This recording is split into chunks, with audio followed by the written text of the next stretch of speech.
to all of you. Today we pass a milestone in our journey. The first research launch was held in June 2022. Today is the 13th research launch. During this period, we have carried out 12 research launches. This is the monthly event. Dean FGS, Professor Aditya Alvis, thank you so much, sir, for your guidance and leadership. So today we celebrate our first anniversary with a different topic. If you visit the FGS, you will taste Dilmati.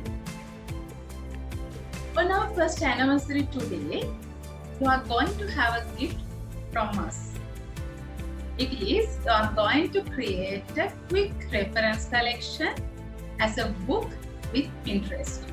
Not only that, we introduce new tools to produce digital learning materials as well. So, let me introduce today's resource persons. Professor Henrik Blomgren, the Assistant Professor in Management at the Royal Institute of Technology, Sweden. His research interests include management, entrepreneurship, and e-learning. Then Mr. Brahm, Mr. Prof, CEO of Learnify and founder of the Digital Academy in Sweden, who has trained thousands of teachers to use digital tools in their teaching. He is involved in 50 to 100 education projects each year. So, we all are excited to experience the newest dimensions that our resource persons are going to present to us today. Researchers as well as academics are in this forum. So, sirs, could you please elaborate on how these tools are going to benefit our researchers and academics? All right. Okay. Let's start then, Henrik. See, yes. Can I unmute? I unmute now. So, no. There we are. All right. You can also see me. I have a direct camera as well if I'm looking into that one once in a while. Very nice to be here. Thank you very much for the invitation and be able to speak to you and share some ideas. I would like to have this as a workshop quite a lot. So if you have ideas, you please write in the chat so we get some feedback. I think Henrik liked the same. So let's do it like that. I was thinking about when we create digital training, e-learning or whatever we're calling it. Torsten likes to call it flipped classroom and all these kind of tools. What do you think is important to think about when you create digital learning material? I hope that you are doing that as researchers. Some of you at least are conducting training and so on. So please write in the chat. What do you think is important when you create learning material? And we hopefully can see some ideas around here. I have opened the chat on my side so I can see. No one has been there yet, but there's hopefully something coming. I'm writing for that. Yeah. Fun. Fun. It should be one thing. Yeah. So please fill the chat with things. And I can start with you, Henrik. Why do you think fun? Why is that important? I think in general, education should be fun. It's far easier to get attention if it's fun. But if you do it online, I think it's even more important because it's very easy to pass out. All right, right. Other ideas here in the room? What do you think, Jordi? What is important digital training when you create learning material?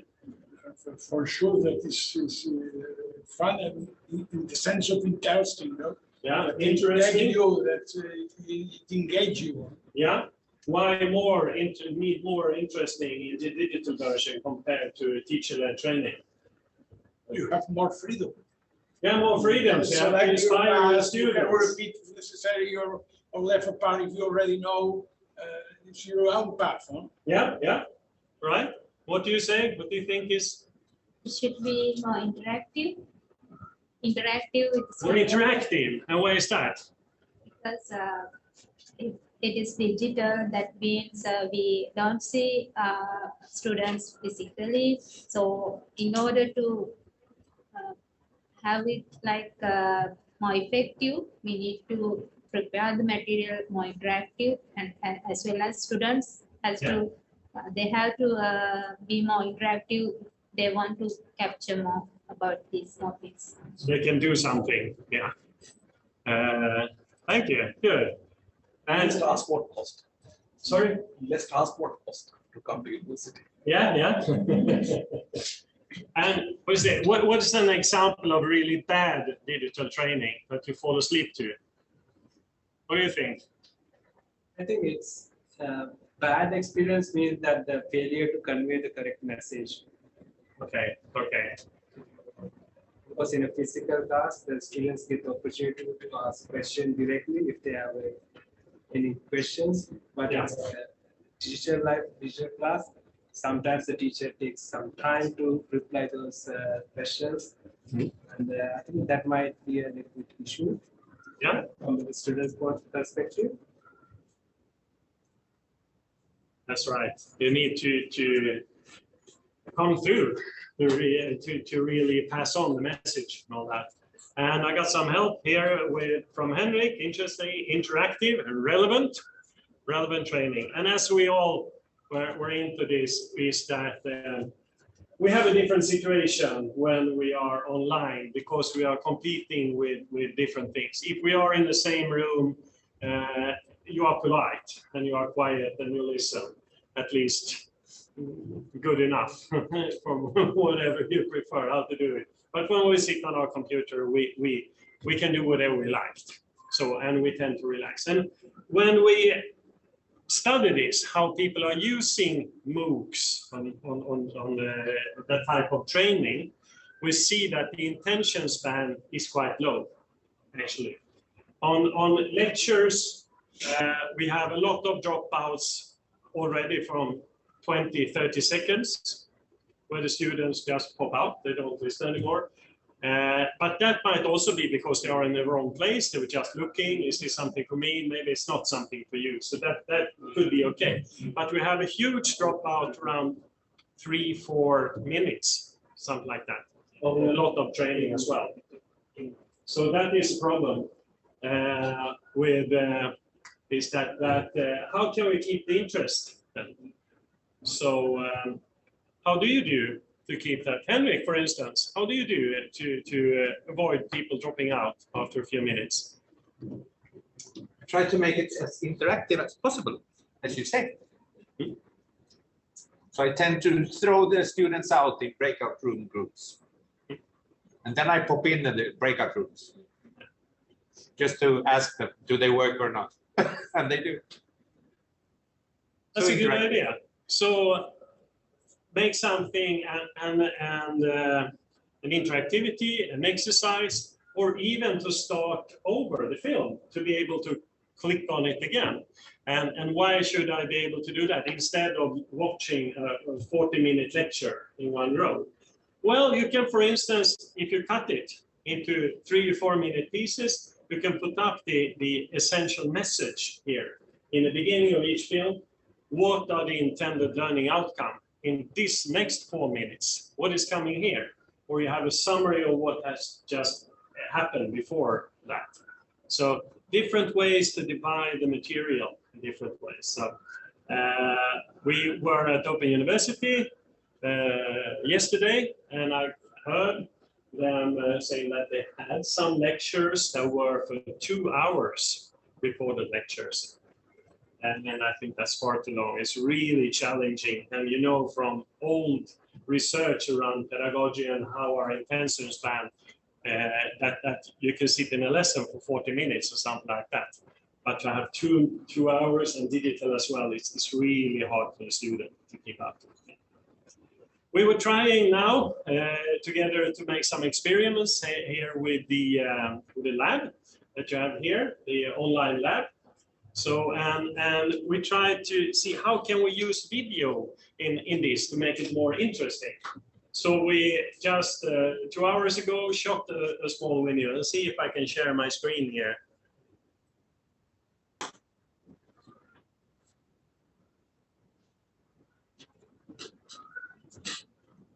Am I sharing now?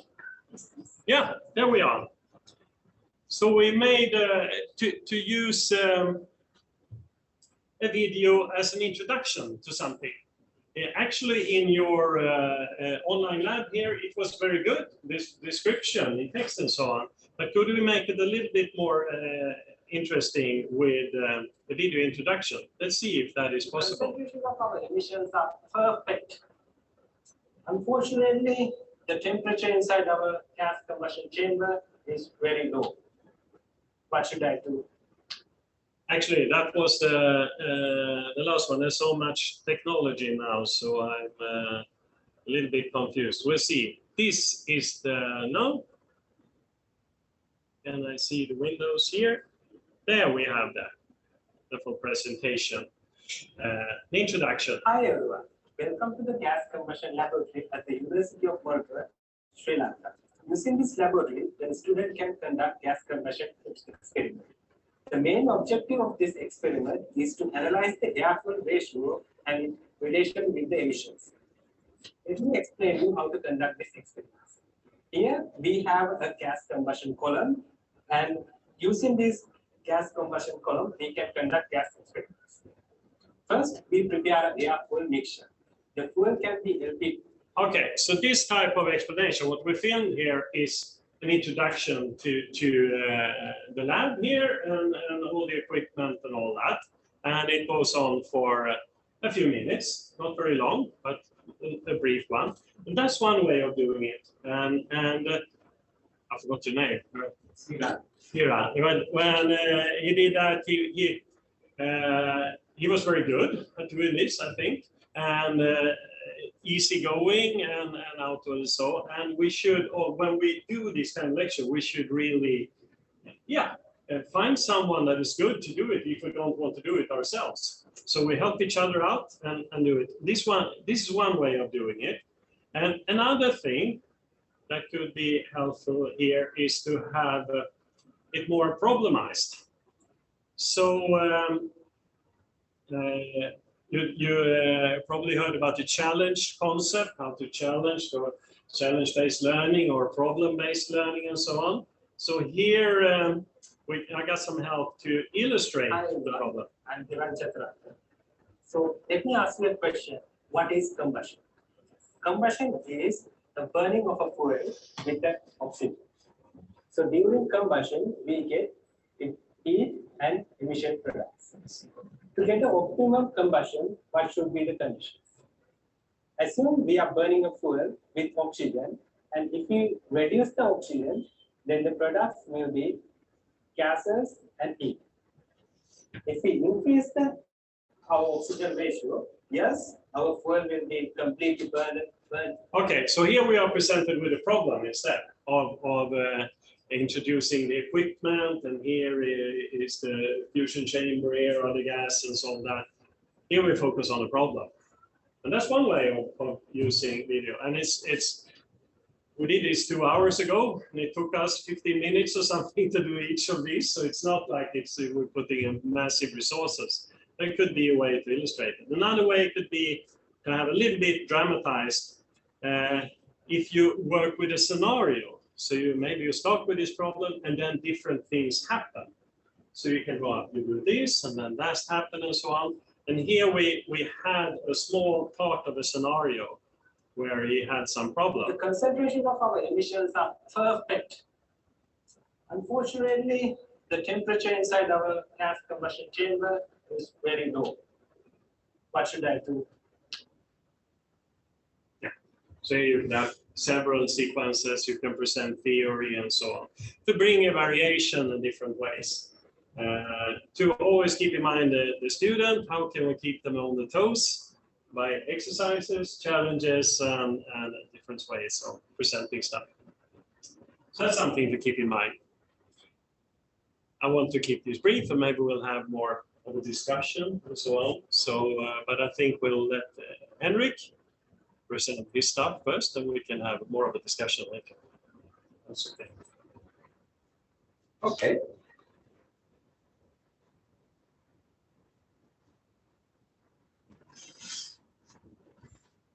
Yes. The headline I've been given for today is actually how to make more or less a book fast, simple, without making a book. How often do you write textbooks? You do it once a year? No. Do you do it every month? Absolutely no. There is a reason why people don't write books. And the main reason is the time. Yes. Sometimes it could be the idea that you're lacking the idea of writing a book, but quite often if you start writing, you will find the idea. So in general, the most common answer is actually time. And particularly nowadays, creating a book, when it's written, is actually not that expensive or costly and can be done really fast. Particularly if you want to do it online and not make it into a physical book, like what I actually do. I publish books on Amazon, and it's a bit of software to learn on how to make a Word document into a book, a digital book, but it's not that complicated, and it takes you maybe a week to learn the software, and then next time it's going to take you just a couple of hours. So in the digital times we live in today, there's only one thing lacking: time to write it. No other excuse is possible anymore. It's not expensive, not that complicated. So, and how to fix that? Everyone has 24 hours per day, so we don't have much more time. Here's what I did some years ago in the field of marketing, where I normally teach. Is I decided to create a book fast as possible. But the original idea was that I should write a textbook. So I had the idea, people write differently. To me, it normally takes 1 year to write a book. I think I'm actually quite fast, but it still is a lot of time. So, and the reason why I wanted to write a textbook in marketing, I mean, there already exist thousands of textbooks on marketing, was that I wanted in a specific way. I didn't want to write a book that already exists, so to speak. At that point in time, and I think it was like 5 to 10 years ago, a lot of students started talking about digital education. I had physical textbooks, but then I met one student that told me that he thought that physical textbooks had a negative value. And I couldn't understand that. To me, at least it should have a neutral value or a positive value, but he said it had a negative value. And his reason for saying so, he thought it was too hard to carry around with the book. So he suggested me to make something digitally, which I did. So here's what I did. I spent about 1 month time in total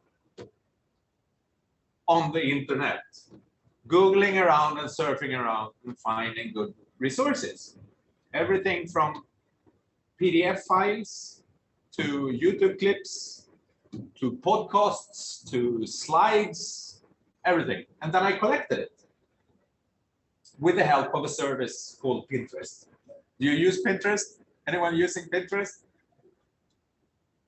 It's a social media. It's actually quite big, not as big as YouTube and Facebook, but there are millions of people using it. Very few academics, as far as I know, and I think I know the reason. Most of the people that use Pinterest are interested in fashion. So there's more women than men that normally uses Pinterest, and there's a lot of pictures of nice fashion and luxury goods. I don't know the logic behind that, but it seems to be a pattern. But there is a reason why I did choose Pinterest, because Pinterest, more or less, is a way to collect links on the internet that you can click on. And of course, I could have made my book into a long list, like a PDF file. Click here, click here, click here, click here, click here. But I wanted to make it a bit more like a book. And here's the book. Here are the chapters. 17 chapters. And they are more or less packaged in the same way as marketing textbooks normally are. in the beginning, I decided actually to skip all the terminology that is normally marketing and just use my terminology, or if you like, normal way of speaking. But that became a little bit too difficult for people because they were looking for something to hold on to, something that they could recognize. And like in all topics that are their terminology, marketing, a typical term in marketing is B2B versus B2C, business to business versus business to consumer. Another one is 4P, price, place, promotion, the pest model, etc. It's typical kind of terminology that most people that have heard something about marketing know something about. So I spent 1 month collecting all these links, and then I put them on what you could do on Pinterest on different boards. And there are here, you can see more like 17 boards. One is called Start. It's where to start. This is instead of a book, a whole course maybe. Like or like it not, and comment. Feel free to share it with others in the same situation as you. This is a free open resource. Anyone that has a Pinterest account can get access to it. There's no strings attached. And here you find a lot of things, everything from digital lectures given by me myself to a quiz. Here's my bio, everything else, and an explanation to how to read this book. For people who are used to books, this is not as easy as one might think, because it's a radical different way to give away a message. Where is the structure is the most common question given to me. Where is the structure? There is a structure. Going back to it. See this book like 17 chapters in a book. Most chapters have an end, a starting description what this chapter will be about, which all these chapters have. And then click in the order you like. And that is the big difference between a book, because a book has a starting point and an ending point. You don't start reading it randomly, but this you can do here. So it's everything from, this is actually a picture I made in the middle of the course. So I actually changed this book during the course because it's an open online social media, so I can do that. And students been commented. So I came across of something happening in reality that I just put in the book in the meantime. So actually, this is a book. But going back to it, what do students feel about this way of giving away a textbook? And by the way, it's not only a textbook, because it can be a YouTube clip, it can be a podcast, it can be a PDF file, it can be my PowerPoint slides, everything that is possible digital, I can collect it. Have a guess. What's the most common comment I get from students when I started this? Too much information. Actually, no. The first starting point from all the students was, great, thank you. Now we can read the text wherever we are, as long as we have a smartphone, which they can. That was the starting comment. Then it took a week. And then they started asking. They did actually not say it's too much information, but because the thing is, this is huge amounts of information. It's even more than in a textbook. Yeah? No. The first question is how to read it. They wanted to know how to read it. And then I intentionally told them that you can read it any way you like. And that was not the answer they wanted. But then I took some time in order to explain what marketing is as a content, as a topic. I happen to be an engineer myself. In mechanics, there is a core. We can talk about Newton gravity, right? And then everything expands from that, which is logical. There are huge amounts of things in mechanics which is really difficult to understand unless you have understood that there's something called gravity. You have to start off with gravity, and then you can walk your way further. In management, there is no core. Will never be a core. So you can actually start learning marketing in which order you like. It's only aspects of a human system. It's only different ways to see a human system. One we could call the pest model is useful. Another one we could call the 4P model could also be useful. I had to give a whole lecture in 2 hours on the difference between human science and natural science. And that's helped a lot. Then the students stopped searching for the core. It's a logical thing if you're a trained engineer, which I am, by the way, to start searching for the core. You never read the last chapter first in a novel, even if you could. And in most textbooks, you don't start off reading chapter 4 and then chapter 1 and then chapter 7, depending on how you feel. But in marketing, you can actually do that. You can start learning marketing in whatever order you like. So click in the way you like. That was something the students had use of, and in order to understand how to actually capture something radical as this. If I would use this kind of concept in a technical field, I would make it far more structured in the logical order that is in the engineering topic, of course. But there actually was an intended idea about me doing it the way I did. So actually, in the beginning, I didn't even have numbers on the chapters, just the starting chapter. But in order to explain it nowadays, I think it's easier if I show the numbers. So I got an extra kind of learning here. I got an opportunity to help students understand the difference between a technical and a human system. And that's pretty good learning for the engineer to have. And that also explains, for instance, why people like me don't use equations. I don't use equations in my field because I'm bad at math, because I'm actually pretty good at math. It's because humans are pretty complicated to make math out of. It's like, you know, when I hit Per, we can make a prediction on how he's going to react, and I can make an equation on that.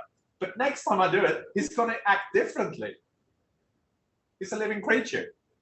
In most of the technology, we're not working with living creatures. But if we're working with living creatures, it's really difficult to make equations of people. So as a coincidence, I got an opportunity to teach these students something which I really think is useful for them to understand. In other words, there is a reason why people in my field talk a lot. But there was one more comment I got, and that was, have a guess. What will be on the test? Exactly, exactly. They wanted to know, after a while, when they thought this was fun and interesting and they started to learn a lot and they spent a lot of time on it, they thought they learned a lot and they could understand that they could do things in the order they wanted. And of course, there are connections here, but not needed, not like in gravity and mechanics. So yeah, the question became, do you really mean that we're going to learn all this? And my comment was, yeah, sure, why not? If you got time, you got time. But then we had to start discussing what will be in the exam. Because you're right, after a while, in the beginning, these students thought, this is great, it's far less than a book. A couple of weeks later, they realized, no, this is far more than a book. So they wanted to know what would be in the exam. I'm not sure if I could solve that problem that well for the students, because I don't like to tell them what to be in exam. You really don't. And I normally do the exam the day before the exam in order to not contaminate my own teaching. Because if I know what will be on the exam, I will more or less either try to help them understand just that and nothing more, or the opposite, hide myself from them. It's really difficult to be a teacher helping people to learn and exam them at the same time. It's really difficult. I prefer being the teacher, not the examinator. If I was forced, I would skip doing exam and letting somebody else do the exam, and I would do the teaching 24-hour if they wanted. But I had to tell them something, and then it became better. And after a while, no problem at all with this kind of book. But funny enough, during the row, I found some students that carried around a physical book of their own. There is a link here where I tell them that if you want to capture all this content with a physical book and you really love buying a book, you can buy a book, and here are my suggestions. And some of the students actually did that, which I think was quite fun, because I'm close to 60 and they are 25. And they're supposed to be digital natives, and I'm supposed to be old. But it was a way to solve it, because to some people it is a better way to learn. So I think it was actually, but I never met a student who said it's a negative value carrying the book. The ones that did it by choice. So this is actually just a way to collect what everyone does nowadays on the internet, links. It's just a form for packaging. I think you could use other kind of forms. There are other kind of social media that works. I think social media is fun because then you can actually comment in the book. But it's really difficult with a physical book. If I read a physical book and write in the book, I will never read it. You will never see what I said. And that could actually be useful for him to know. And if all of us is going to read the same book and write in the same book, it's going to be a rather messy book, but this doesn't have to be messy. So there are a lot of good reasons to think of social media in this sense.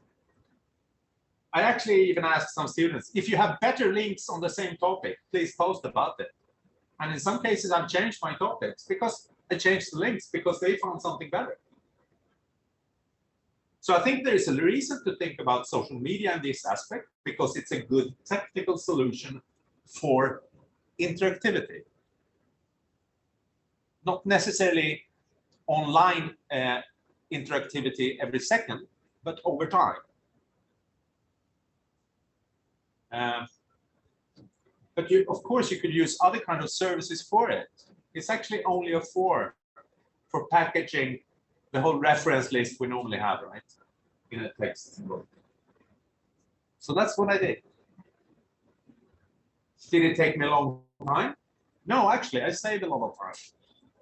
If I would have written this book myself, it would have taken me a year. Making this one took me 1 month.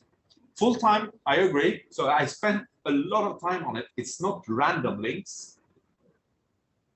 It's good links, according to me. And I think, being an academic in the field, I should know what links that are good and what are bad. And I guess that's my contribution. My competence of knowing what is a good link and what is a bad link. So I hope it's good enough, and I think it is. Chat. I don't see a comment. Comments. What did somebody say? The bottom there at to the right. Is that not a comment or a chat? No. Okay, right. Sorry, Henrik. Oh, okay. Yeah. So I just think it is, in some sense, a quite natural step when we start doing online education and stop using. I'm not saying we should stop using physical books. Of course, physical books are great. I still write physical books. But it seems like there are so many more steps we can take when we start doing online education in different forms. And this is one way. Why not?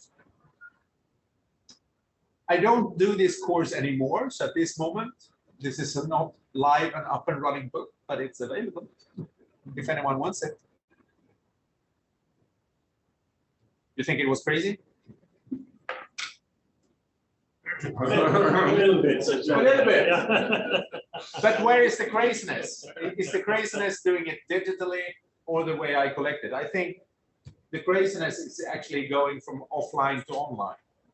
But if having gone online, I don't think this is crazy. But It's great for sure. could be a challenge that the links change, that the content of the links Yes, that's a bad side of it.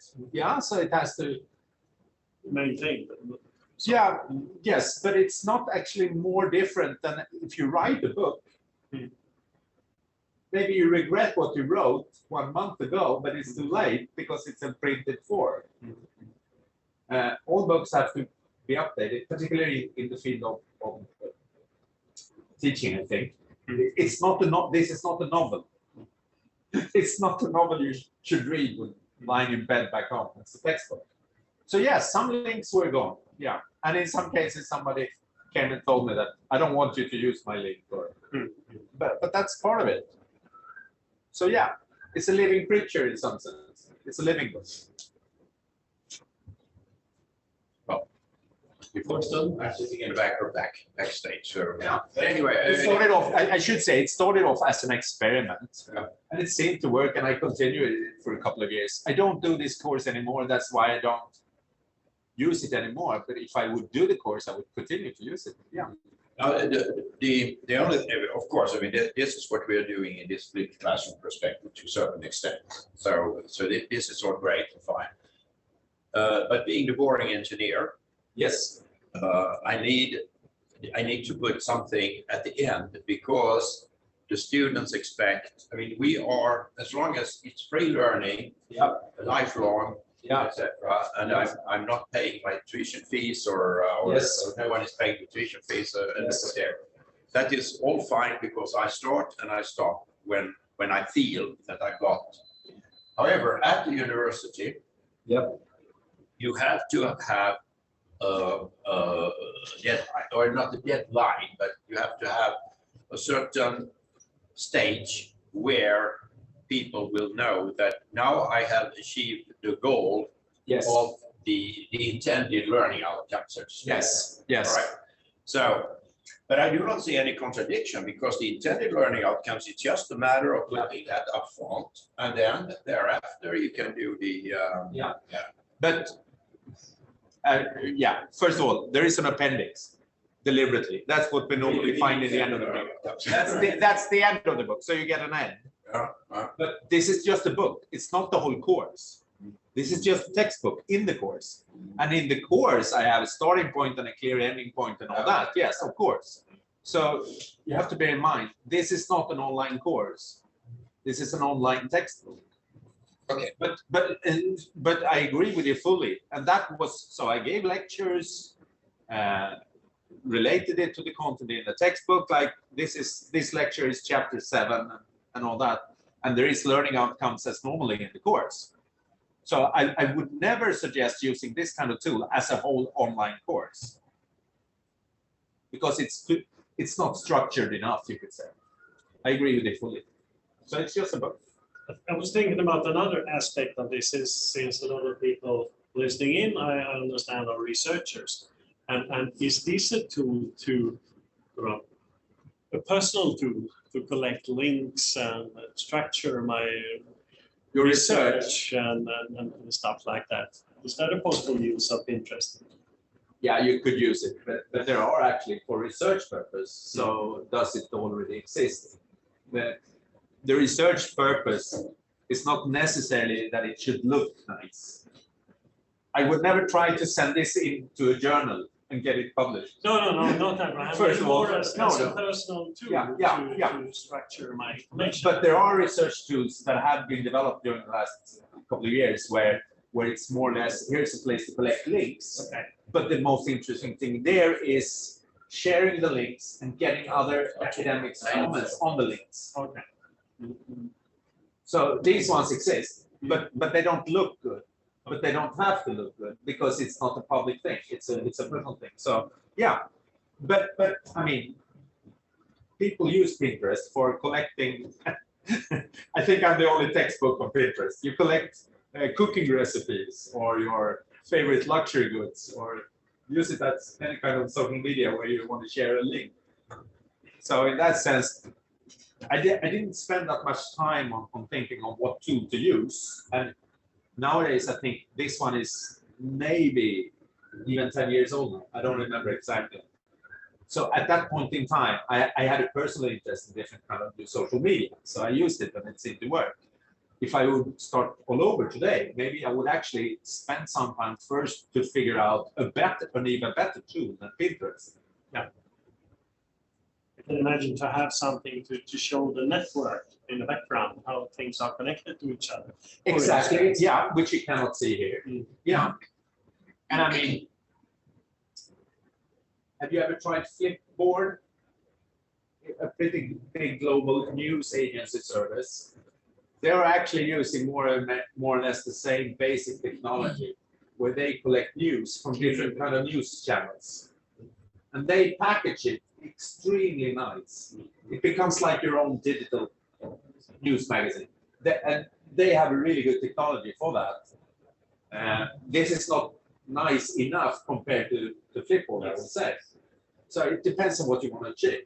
And I would not claim that Pinterest is the best solution for it now. It was just fast and simple for me at that point in time. It's not, in principle here, I think it's not the tool itself, Pinterest. It's the principle. It's the principle Yes. and the ideas, etc. Yeah. So should we try to see if there might be someone who would like to write something on the chat? So maybe just add one thing, which I maybe forgot to tell. All links have text from me related to it. Henrik, What to find here, what to look for, why did I put it here, what is it about? So there is an explanation to the link. It's not just random links popping up. okay. Which I think is the teachers. Well, that relates to what we're trying to do here with all our concept of the modules and those kind of things, because we do approximately the same thing. We give a kind of introduction, and then you pick out videos, which some that you have done yourself, but you pick up links from other places, you put it together, and you make sure that the students, they understand the concept. More or less. So, it's like a YouTube clip. You can tell them to watch it, but you can tell them to watch it and say, when you watch it, focus on this specific aspect of what they talk about in the video. And then actually you create more content than the video such. yes, much more. So I've spent a lot of time on that. Yes. Henrik, I've been walking out in and out of the lounge, it's just to speak. But did you give kind of like a 1 or 2 minutes demo? I just clicked around a little bit. All right. Okay, right. Not the pinning and collecting. On how to pin? Yeah. Oh, That's the essential basic. I think that's quite simple. Yeah. You actually just copy and paste. That's it. It's plug and play, copy and paste. Show it. But Pinterest has pinning as well, right? You collect. Yeah. Yeah.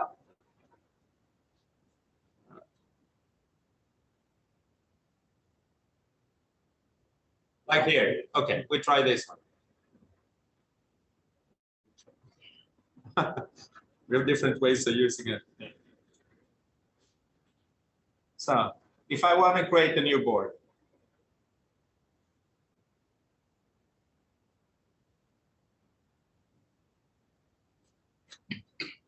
I put the title here. Oh, sorry. I put a title. That's starting point, new board. Yeah, it's like creating the name of the chapter, you could say. The book is called House of Marketing, and then there are chapters, and a board is similar, the way I see it, as a chapter. So creating a new chapter.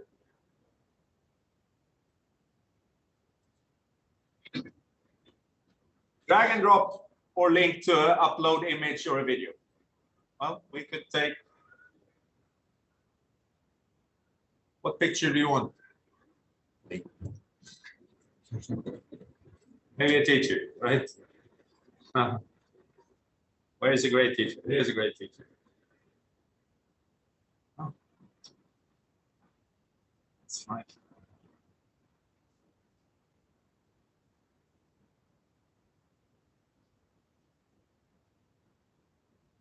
Oh, can I use it? Yes, we can. Yeah, I don't know what it is, but you can try. Okay, a second. You can take me otherwise. There. Okay, Fair becomes the head of the picture. Ah, it's too small or too big. Okay, but I guess you see the point. This chapter is about X, Y, Z. Add a destination link. Let's say it's Learnify. Whoop.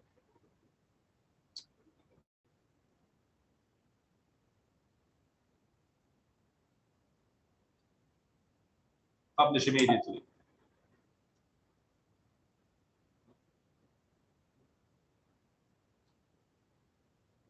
Where did that?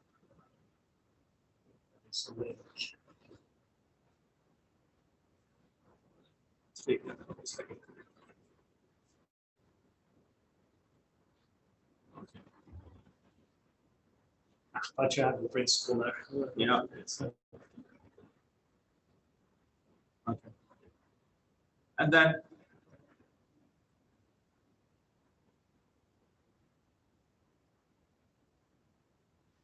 then what it does, it actually collects from that link.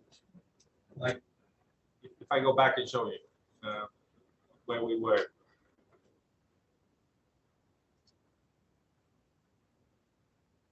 All the pictures you see here is automatically taken when I put in the URL. So either I accept that picture or I have to change it into something else. It's really the same thing as embedding a YouTube clip into a website. So it's just copy paste, add text that you want to, and then you have it. Thorsten came over here and mentioned that you can do about the same thing in Learnify. Yeah, exactly. Yeah. So and in many tools, of course. So here in Learnify, if you're using that, let's see now. I think the bandwidth is not very good for us right now. So, but if we go up here to, we can both do it in Author and in Planner.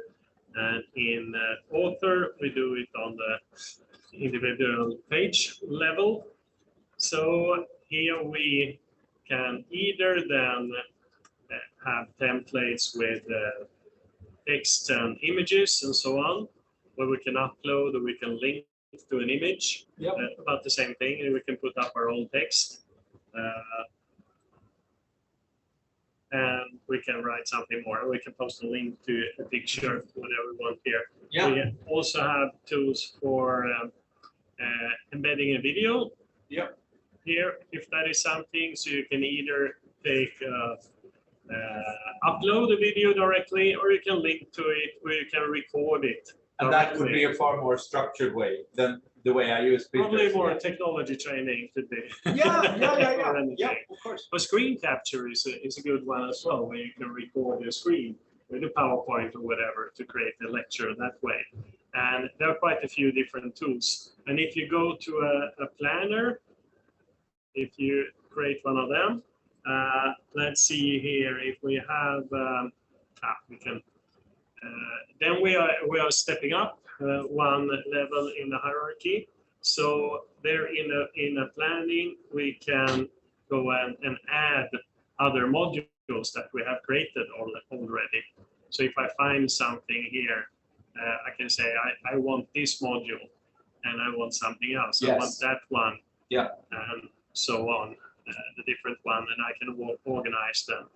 That would actually be like what I did was I started working with chapters, and then I already knew what I wanted to cover, and then I spent time finding the right source for it on the internet. So I started working upwards and downwards, so to speak. But you could actually, what you're showing is you could do the other way around. Yeah. You can start working with details and then create. It's like, yeah, it's like when writing a book. Some people start writing the chapter headline and then write the book, and other people just write and then create the headline when the chapter is written. So the two ways actually to work on it. And I don't think what best is the best way. I think it depends on the teacher. But for me, in human science, Pinterest was a pretty good way. I'm not sure if it's the best solution for a technical topic always. But to me, this is not about Pinterest. It's more about the principle that nowadays we can do much more with a digital link than before. If on the stackable master there, I don't know. I'm in a different repository. Okay, well, that already. Go there as well. If you want, so. Any more reflections?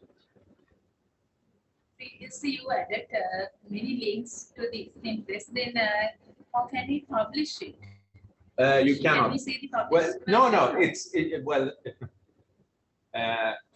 Pinterest in that sense is a social media that works more or less like Facebook, meaning I decide if I want to make it public to other people or not. And I've decided that everything I do is public for everyone. But I could have decided that it's only public to some people, like you can do on a Facebook page, for instance. But making a publication of this, if you mean an academic publication, I would love to try to send a link to my Pinterest site to a marketing association. But I think they would call me a little bit too crazy. But it's not unreasonable that the form for academic publications gradually will change, right? Nowadays we have journals who are only online and not even paper produced. And in some of these cases, you have to add links like in your references, which should be clickable in order to get published. So it's actually the form for academic publishing is very likely to change, but not that quick. And I would not suggest using such kind of tools for academic publishing. I don't think academia would find it okay yet. I can do that.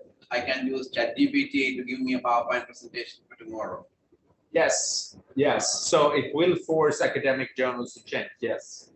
Should I be able to get It's only a question before somebody publishes a full-blown paper written by ChatGPT and getting it published without telling a journal. And then we have a problem. Or academia has a problem. Maybe with GTP5, maybe it will be possible. Full paper. I didn't hear. These days the version is GTP4. I think with the version 5, maybe one full-blown paper will be okay, possible. Yeah. I'm actually doing a test on that with my students right now, and I will see the answer in a couple of months or a month. They are writing an essay, and these are ICT students.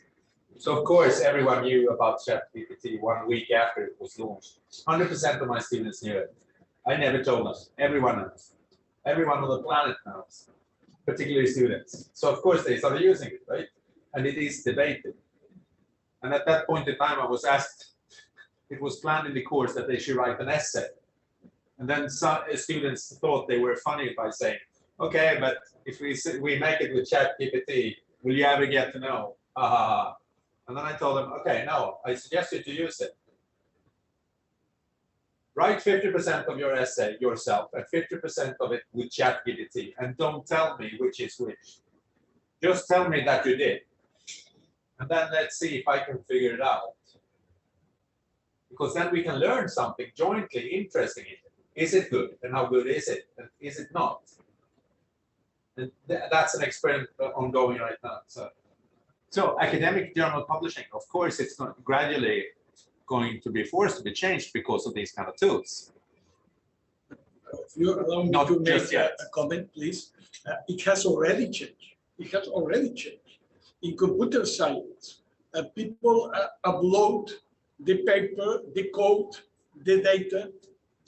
At the same time, they send it to the journal.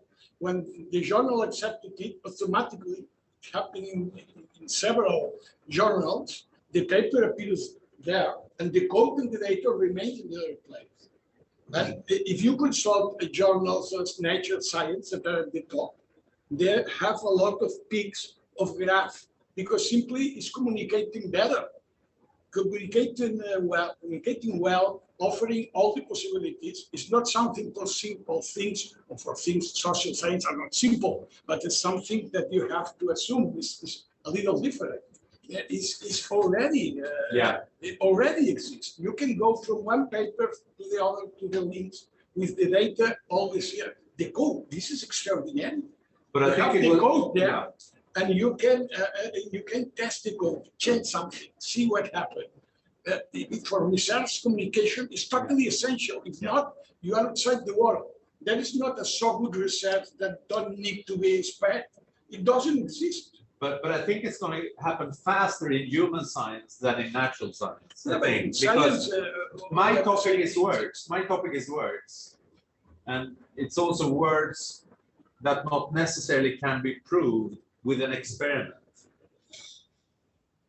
So it's a text, and nowadays we have a lot of niche publications. So I would be surprised if not ChatGPT already could deliver a publication in my specific topic, like marketing or something, far faster than it would be able to do in technology. Because there you often have to have an experiment, you have to be able to test it, verify it, somebody else could test it. And ChatGPT is not that good at math yet. So I think my topic is more threatened by it.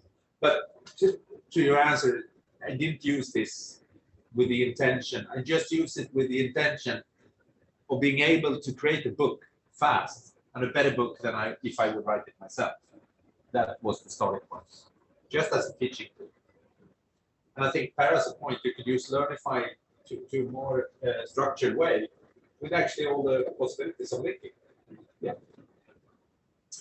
We will send you the links to these. I'm sorry, the video was a little hard to send over the net for the live conference, but we'll send you a link so you can, when we have compressed the files and so on, so it's possible to see what you want to do. And a link to your Pinterest book if you want to learn marketing. Yeah, sure. Explain the features of Learnify. The other features of Learnify. other pieces of Learnify, yeah, absolutely can. So see if we share the screen there. We go over here. We'll see. If we have a look into Learnify, actually, we can go over to see that.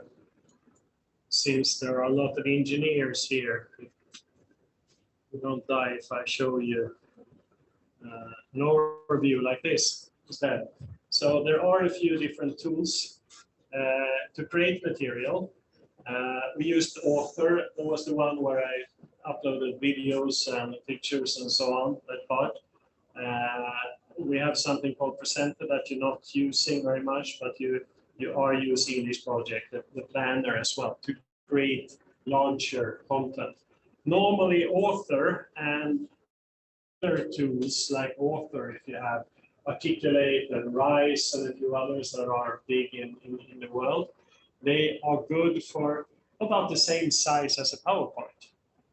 A PowerPoint might be good for an hour or so, material, typically maybe half an hour or something like that. But you could, of course, cover a full day in one PowerPoint, even though it starts to become a little out of hand. But you wouldn't pick a full course in one single PowerPoint to present everything.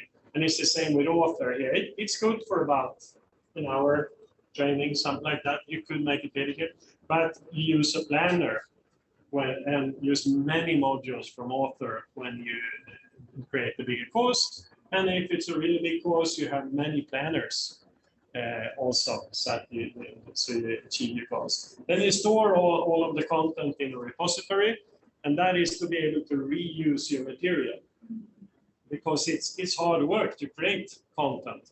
It took a month to do a book or a year. So to make it possible to reuse both modules, individual pages, and so on is quite important for us to be able to do that and put a lot of effort into it.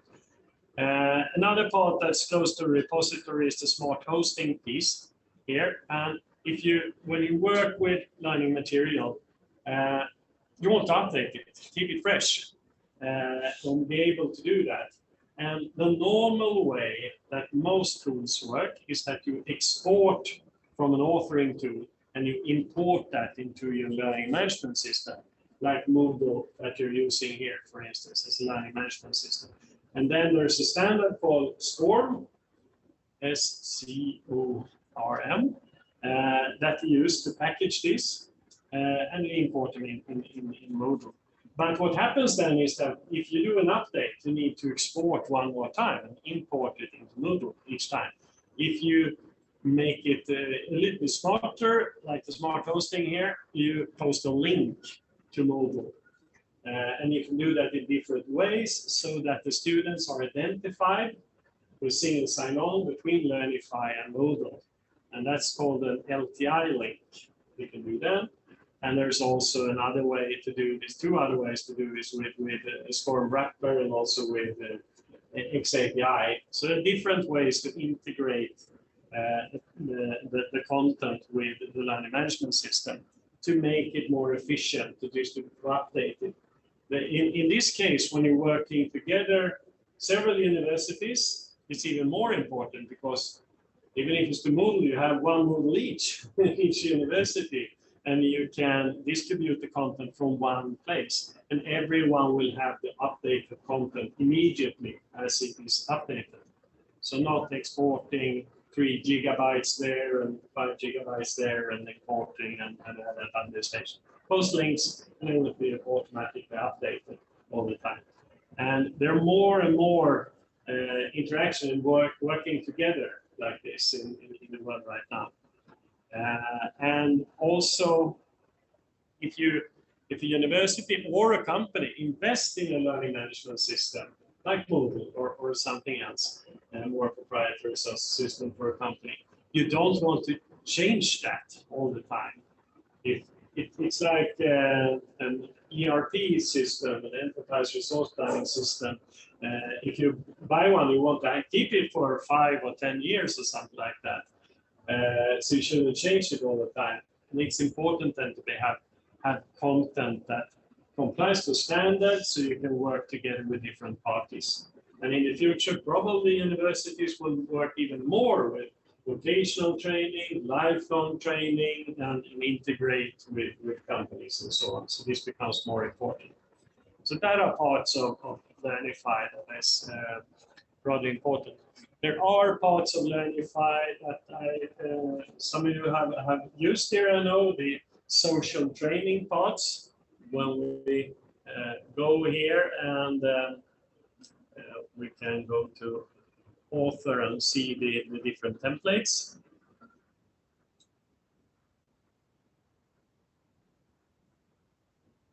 See, maybe I happen to click on something. Yep, we can create a new one here. Hopefully. No, sorry. I need to go to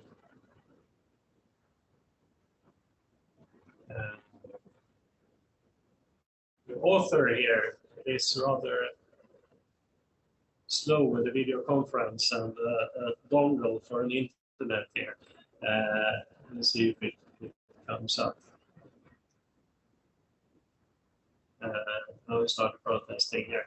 But the social exercises, anyway, is a way of have interactions between the students amongst themselves and also with the teacher.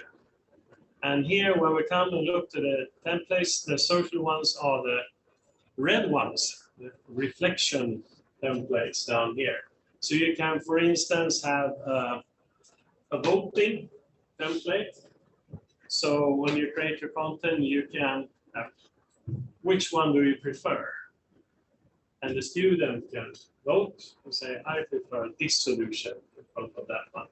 And you can combine them together so that in the next exercise, you have a forum question, for instance, so you then get to motivate your answer. Okay, I choose this one because this and that, so on. And you can make notes, you can have self-assessments, you can have 4-corner exercises. You know, that's a traditional one to have in the classroom, that people that think this is the best solution go and stand in that corner, and you understand in that corner, and so on. And then you change the situation of it, so that people need to think and maybe move around and they discuss and so on. Maybe more social science than engineering, those areas, but it could be used in many cases. Many of these different types of exercises that you can do and work together and share and have discussion boards and suggestions and brainstorms and all kinds of things. And quite often, it makes it more interesting to see what other people are thinking about compared to see one view or Facebook's view or something like that. And we see the difference when we work with templates like this, so we put the exercise and the reflections in the middle of the training compared to going to a forum in Moodle, because you have forums there as well. We see that there is 10 times more activity if you do it directly in the course compared to go to a separate forum. Because here you can connect it directly after you have seen this video something. So you get a reflection question there. What do you think of this? Is this better than that? If you go somewhere else, you lose them. There are a few of the ideas of Learnify. So actually, time is the most valuable thing in work. So then actually, so researchers can save their time using these tools. So dear students, dear researchers, so our topic sounds different today, but we wish to collect your thought in this regard. Please use this opportunity to ask your questions. Does anyone like to share your knowledge?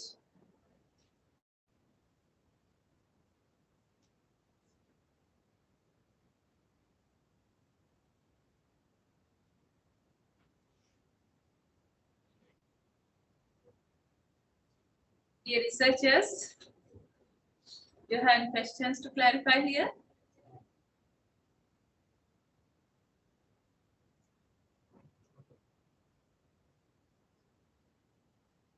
Yes. If there's no one else, that's great. Okay. Now let's see here. In engineering, and with everything that we're working on, and I would like the audience who are not here physically in the room, but I would like you to write an answer in the chat to this question.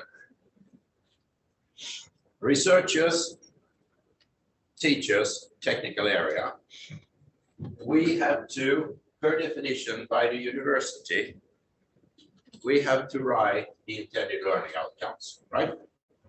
We write the intended learning outcomes of the course.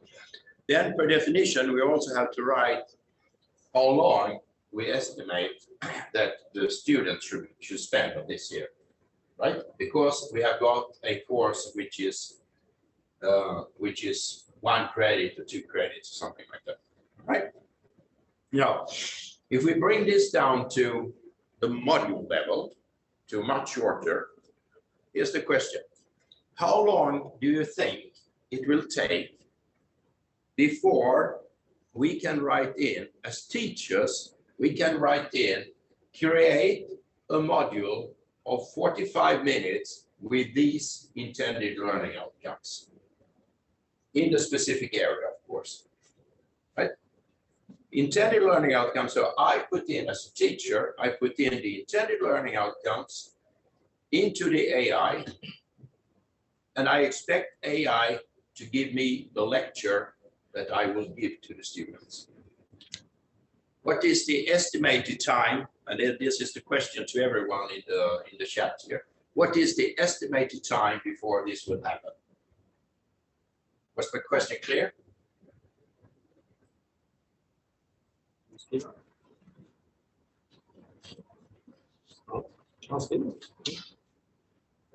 First panel and then Henrik, and then we'll see. So what you're saying, what you're asking is, you set your ILOs to the Yes.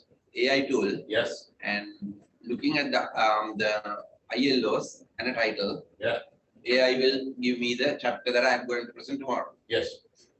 And when this transformation in the education world will happen. Yes. Okay. Okay. So you can just write 10 minutes, or you can write 10 years, or you might write 2,000 years, or whatever. But Maybe, if you allow me, the doubt is the level of quality, because it already exists by copying from other places, but the quality as it is copied and merged from different sources. yes, we will type in that we want to have it at SLQ level 9. SLQ level 9, intended learning outcomes, combustion. So quality is now. With quality, you can. I mean, well, with the same quality as we have got now, yes. There's no chat, no one writes anything here, or? I cannot read what you're writing there. Could you bring up the chat? We put the question onto the chat. You put your question of the chat on the screen.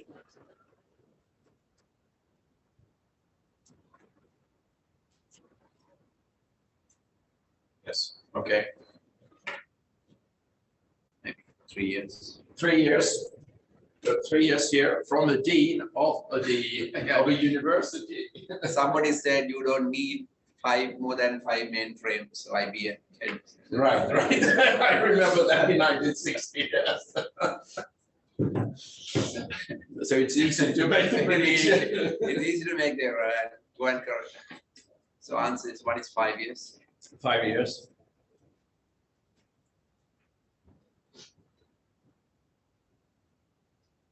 Some topics already. No, but is it okay to elaborate on your question? Sure. Yeah. We'll see what. It's so often talked about AI, but I think we have a tendency of forgetting what AI actually does technology-wise. As far as I understand, technology-wise, it's working on pattern. It's about pattern recognition, nothing else. If there is a pattern, you can use a pattern. If there is no pattern, you cannot create a pattern. AI itself cannot create a pattern. It learns by helping it to solve. Yeah. So if you take a topic like parts in mathematics, where we as an academic community, globally wise, seem to have come over time to an agreement point on how we teach it. Algebra could be the case, where nearly all teachers on the planet more or less already teach algebra in the same way. Then it can be done already today. If you take another part in technology where teachers and academics not yet, and there are a lot of these kind of topics in engineering, have come to an agreement point on how to teach it, then you can mass pump as much AI as you like. You will never be able to fix it anyhow, because there is no pattern that AI can work on. So I think it's very different in different topics. Yes. But I think mathematics is one of the big simply because mathematics is 1,000 years old. So it's taking us as humans like 1,000 years to come up with algebra and how to teach it. So it's a very old topic. If you take a newer topic like energy, I think it's going to be far more difficult unless you go for the core parts of. Right. I mean, if we would talk about solar power, for example, I mean, solar PV, that's an example. I mean, most universities nowadays, technical universities around the world, probably have a chapter or a lesson. On entropy. Well, on entropy, but on the solar PV system. I mean, how does solar PV work, and what is the output, and how does how does the inclination of the sun reflect, etc.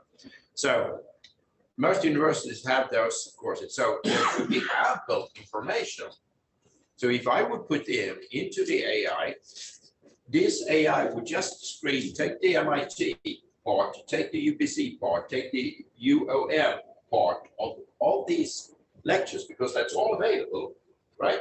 Would screen it and would come up with an explanation which probably would be much better than what I can do myself, right? So, and that is the question: how long will these kind of things take? Of course, then there are other issues which will take much longer. But your example, Henrik, of mathematics, is a Mathematics, I think, really has problems. it should have problems, yes. The old mathematics, not the new mathematics, because it's too young. I mean, the latest discoveries in mathematics is still don't have a pattern how to explain it, or well, there is pattern, but there has to be an agreement point. I mean, if you take AI, all of us agree upon what the picture of a cat is. So we can make a pattern of a cat because we have an agreement point of it. So it's actually not about pattern existing because it always exists. It's about us humans agreeing upon a pattern existing. But in mathematics, which is like Pythagoras. Well, again, but if I would take turbine machinery as my field, the course is turbine machinery. They exist since 1889 or something like that. When then maybe easier there than in the new parts of energy text. Yes. In this case, you are solving a problem that doesn't exist, because if more or less there is a pattern and a lot of courses are presenting it well, the new version is only, another one. Right. There's no contribution. The real advantage is that you can use this because it's not exactly the same that the other, that one specific is plagiarism. Yes. It prevent to be accused of plagiarism, but the contribution is That's all fine, zero. but Henrik knows exactly where I'm coming. And that's the discussion that we have had over the last 15 years, Henrik and I.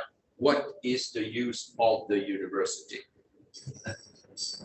Now I'm not going to ask that one, but I mean, the point is that if we're going down this pathway, which we have to do, the teachers, what will the teachers do, and where will the learning come from?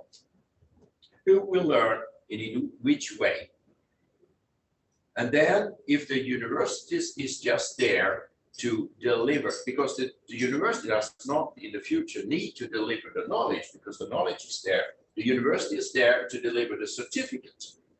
So the students are paying for the certificate, nothing else, right? Because the learning they can get. Now I'm exaggerating, of course, but still, I mean, the thinking along these lines here, how will the university behave in the future with all these technologies in order to stay and be a driving force for the future? But putting it in a different way, universities for teaching is redundant. Yes. But universities for research is to be even more important. At the present time, yes. Even for the future. Because even if you're driving AI, you are using past info, past patterns, past stuff. Yes, but there are several countries where the research is done in research institutes and not at universities. There is another problem by universities only trying to do research, and that is financial. Research is often mostly costly, meaning it's going to be difficult for a lot of universities if they stop doing teaching and only concentrate on research to financially survive, actually. Yeah, but the society value comes from the research. Yes. Yeah, but then society has to be interested of funding. But that's the funding, and the funding for that part comes from the government or comes from the students who are paying the tuition fees. Right? So that but I do agree with you, Ajit, that's not a problem, but I just think that it's important for teachers to consider these aspects also. What I think you're touching upon, Thorsten, is maybe a second way of of change, because roughly speaking, you can say that the reason why academics started to exist, was because they were the smartest people on the planet. They were the ones that knew things that other people did not know. And then we got the internet. And I have so far not met a professor that can outperform the internet when it comes to content. It's really difficult. They can do it in specific parts, but not in all parts. No one can outperform the internet. So what that touches upon is, you could say that the knowledge monopoly is broken down because of the internet. And that comes down to what we know. But and at that point in time, we started to discussing, yeah, but we're good at teaching it, how to help you to know it. Not what to know, but how to help you to know it. Yes. And what you're touching upon now is that tools like AI is actually entering in the field of how to learn it. Yes. And that's probably a second way. And I think it's a good way to think of it, that if a university wants to justify its existence in the future, it's a pretty unstable strategy, only going for we do the exam. It's worth thinking about what core knowledge should a university have that people don't have, that can justify it. And that comes down to the research, actually, that we do research and know stuff that the rest of society don't know. That can justify it. But I also think that it's a good time now to start thinking about how can we help people learn faster, more, cheaper than without us. And actually, competition is quite hard. I don't think there's a coincidence why it seems like AI has mostly so far really taken position in teaching of mathematics. I don't think that is a coincidence.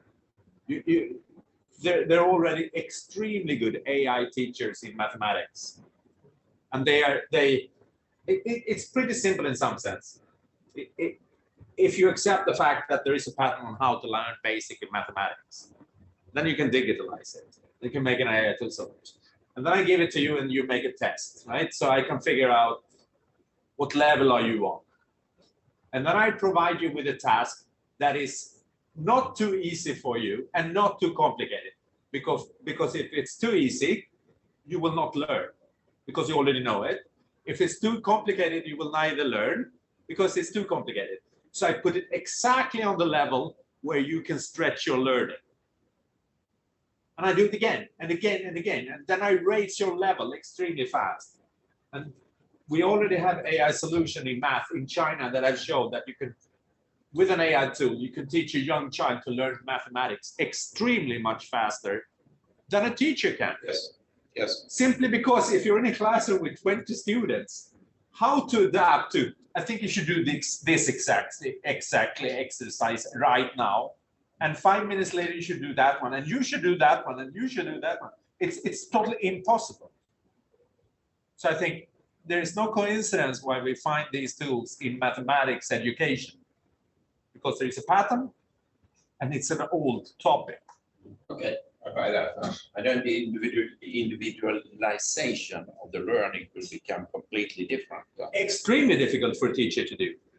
You're totally chanceless in the classroom with that. Maybe the question, I mean, you asked me from a teaching and a course point of view. You may have another question here. Do you think when that we have to think thesis writing is redundant? Sorry? Thesis writing is redundant. If you mean the end of the studies, so Yeah. for a master thesis. So now we are talking about research. So if you take research as research, the writing of the thesis. But that's already happened. True, that's what I'm asking. But I mean, that may be the question like we have to think as well. Okay. There was a student in one of the Swedish universities that was banned because of it a couple of months ago. He used ChatGPT to write his thesis. I don't know how they figured out, but they seem to have figured out. So. The question is whether it is right to ban. The point is the original output should not be measured by the thesis. So we take the thesis for as a communication tool, allow it to happen like that, but your input can be the original part, and that you evaluate. So I suppose we have to come to the point that writing thesis, you take it as, okay, allow the tool to write. But the content Now here you pour in the content and structure it and do it. The AI tool will do that part. Yeah. I also think we already can see that it's like searching on the internet is not easy. It's easy to search on the internet. Doing a good search on the internet is not easy. You can use ChatGPT in a good way, or in a bad way, or in a sloppy way. And knowing how to use it to get really good stuff, you have to be pretty capable yourself. That's a training thing, and we haven't seen the development of that yet. The use of these tools are pretty banal at this moment, but there have been people that really have had interesting ways of utilizing and getting far more on it. So you will quite soon get far better thesis on it, but that's not research like a master thesis. It's not the research in that sense. But I'm just thinking that of course it will change. Yeah, I'm not looking at research part to come from the internet as well, from that body of knowledge. I'm looking at somebody who has to now generate new knowledge, but writing the thesis component is redundant. Yes, that part is now automatically communication part is done. Yes. I mean, there is a reason why a lot of people, for instance, there's a lot of discussion in AI in music. Spotify will die, music platforms will die. Nobody will listen to Bob Dylan anymore because you can create your own song with your AI. And this was expected many years ago, but now we have it. You can create your own music with the help of AI too. But it's extremely difficult for you to get music that's not more or less already created with that tool. Yes.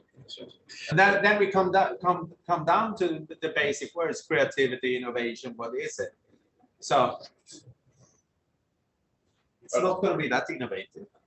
We're running ahead or out of time, so you probably have to end that. But it's interesting to see here on this chat that no one of us in this room or in the chat room, we really have to worry about this because it will take 50 years.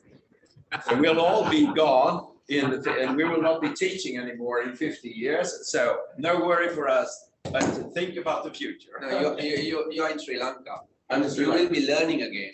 You're born again. You were born again. All right. Okay. Right. Okay, that's good. Okay. Yes. Dear students, we are running out of the time. Therefore, please ask your questions here. So we are ready to answer your questions.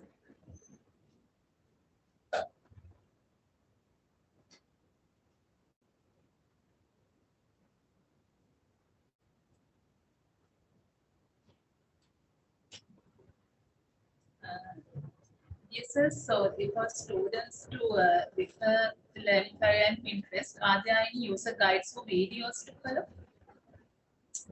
For Learnify, there are definitely, and you have the question mark in the interface up there. It's called Help Center, and there you have the guides that you can go into, and you have videos and full courses. Available at the Help Center. Yeah. So under the question mark, find all of that. Okay, thank you, sir. So would you like to share your demo or some user guides relevant to this? I don't have any. I just did it. I just wrote the book. So sorry, I don't have one. But if you want to, I can give a session and show more detail. It's probably on YouTube. Yeah. It's probably on YouTube. Yeah, it is. Yes. So this meeting is recorded. Then we can share this to our Oh students. yes, of course, of course. So thank you so much. So we learned a lot. I'm also thinking of creating a reference collection as a book with Pinterest. In the meantime, I plan to produce learning material using what we learned today. I guess you're also expecting the same. So we all very much grateful for our resource persons today. So then thank you so much to all of you. So from next week onwards, we will discuss data analysis, data visualization, and so forth. We invite you to join us and explore your knowledge. So let's meet at the next research lounge. Goodbye. Thank you.